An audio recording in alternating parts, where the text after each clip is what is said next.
Pag derot ang katapat mo sa lane, ang hirap niyang pigilan. Tingnan mo, mag-cut lane pa yan. Ay talaga namang napakalalim yan, kaibigan. Ganyan mag-cut lane ang isang derot. Si Argos, pag nag-cut lane, nakita nyo na ba kung paano? Pwes kung hindi pa, ipapakita ko sa inyo. Pero bago ko ipakita sa inyo, hayaan nyo muna akong ipakita kung paano ko bugbugin to. Putik ka, binabastos mo na ako niyan eh. Kay pa-cut lane ka pa? O papalag ka? O dito, matindi? Balagbagan boy?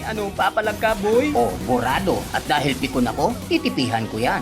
Wag mong babastusin ang isang Argos. At matapos ang ilang segundong pamamahingan niya, munang palabasin ng Tori yan. O ba't di ka makapag-cut lane ngayon? Mag-cut lane ka? O papalag ka pa talaga no? Yan ang gusto ko, yung kumakasan na yan.